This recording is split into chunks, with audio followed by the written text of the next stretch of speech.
Assalamualaikum warahmatullahi wabarakatuh. Alhamdulillahirrabbilalamin wabihi nasta'in wa ala umuri dunya waladin. Wassalatu wassalamu ala asrafil anbiya'i wal mursalin wa ala alihi wa sahbihi ajma'in. Amma ba'du. Yang terhormat Bapak Zainal Arif Pujiwantoro, SPD MPD, selaku dosen pengampu mata kuliah fikih. Perkenalkan, saya Agustina Rahmawati, mahasiswa semester 3 dengan NIM 2311145. Di sini saya akan mereview sebuah buku fikih ibadah yang ditulis oleh Dr. Kiai Haji Abdul Hamid MAG dan Dr. Beni Ahmad Saibani MSI yang diterbitkan oleh CV Pustaka Setia. Kertas buku yang digunakan sangat bagus karena menggunakan kertas HVS putih dan harganya sangat terjangkau bagi mahasiswa maupun bagi pelajar. Menurut saya, jilidan buku ini kurang bagus karena mudah rusak. Buku ini tidak terlalu tebal karena isinya hanya 288 lembar yang terdiri dari 7 bab, di antaranya bab 1 membahas tentang pengertian fikih ibadah, prinsip-prinsip dan ruang lingkupnya, yang terdiri dari pengertian fikih, syariat, syar'i, prinsip-prinsip fikih Islam, tujuan fikih Islam, pembagian fikih Islam, pengertian ibadah, serta ruang lingkup ibadah.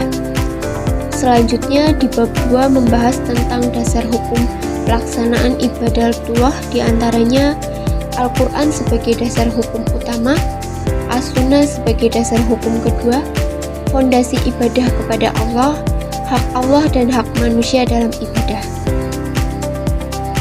Di bab 3, Toharoh jasmani dan Toharoh rohani, seperti bersuci sebelum ibadah dan benda-benda yang najis. Bab 4, Sholat-sholat yang diwajibkan, sholat 5 waktu, kedudukan sholat dalam Islam, waktu-waktu pelaksanaan sholat wajib, serta perbuatan yang dilarang ketika sholat. Bab 5, pelaksanaan ibadah melalui zakat. Yang pertama, ada pengertian zakat, dasar hukum kewajiban zakat, serta harta-harta yang wajib dizakati. Selanjutnya, bab 6 membahas tentang ibadah puasa pada bulan Ramadan, yaitu makna puasa, dasar hukum puasa Ramadan, rukun-rukun dan syarat-syarat puasa. Yang terakhir di bab 7 tentang pelaksanaan ibadah haji, pengertian haji, kewajiban pelaksanaan haji, syarat dan rukun haji, tata cara pelaksanaan haji, hal-hal yang dilarang dalam ihram, fidyah, kafarah, dam, dan hadyu, macam-macam haji. Di bab 1 yaitu membahas tentang pengertian fikih ibadah, prinsip-prinsip dan ruang lingkupnya. Pengertian fikih yaitu berarti pemahaman yang mendalam yang sering digunakan dalam Al-Quran dan hadis. Di buku ini juga banyak mencantumkan ayat-ayat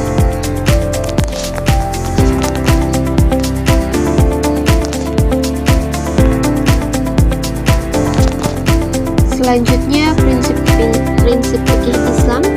Prinsip fikih atau hukum Islam adalah titik tolak pelaksanaan ketetapan-ketetapan Allah yang berkaitan dengan orang yang terkena beban hukum atau mukallaf, baik yang berbentuk perintah, larangan, maupun pilihan-pilihan. Prinsip-prinsip fikih atau hukum Islam yang dijadikan landasan ideal yaitu sebagai berikut. Prinsip tauhidullah, prinsip insaniyah, prinsip tasamuh, prinsip ta'awun, prinsip silaturahmi baina annas, prinsip keadilan atau al-mizan atau keseimbangan, prinsip kemaslahatan umum atau al-masalih al-amah. Selanjutnya yaitu tujuan fikih Islam. Menurut Asy-Syatibi mengatakan bahwa tujuan syariat Islam atau fikih atau hukum Islam adalah mencapai kemaslahatan hamba baik di dunia maupun di akhirat. Kemaslahatan tersebut didasarkan pada 5 hal mendasar, yaitu memelihara agama atau hifz azim, memelihara jiwa, hifzun an-nafs, memelihara akal, hifz al-aql, memelihara keturunan, hifz an-nasl dan memelihara harta kekayaan atau hifz al-amal. Buku ini juga mengambil sumber-sumber yang sangat jelas dari tahun dan tokoh yang terdahulu, seperti Abdurrahman al-Jaziri, kitab Al-Fiqh ala Madzahib al-Abah dari Mesir.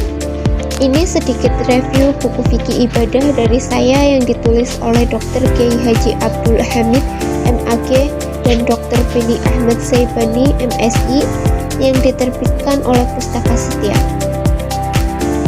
Bagi teman-teman yang penasaran dengan buku ini, bisa cek di Shopee karena buku ini sangat recommended untuk kalangan pelajar. Selain harganya yang sangat terjangkau, juga pemaparan materinya lumayan untuk dipelajari. Sekian review buku dari saya. Apabila banyak tutur kata yang berkenan, saya mohon maaf yang sebesar-besarnya. Terima kasih untuk kesempatan yang luar biasa ini. Ingatlah, jika setiap langkah yang kita ambil adalah peluang untuk berkembang, belajar, dan tumbuh, mari jadikan setiap pengalaman sebagai pelajaran, setiap tantangan sebagai dorongan, dan setiap pencapaian sebagai motivasi untuk terus maju. Sampai jumpa di kesempatan berikutnya. Wabillahi taufiq wal hidayah. Wassalamualaikum warahmatullahi wabarakatuh.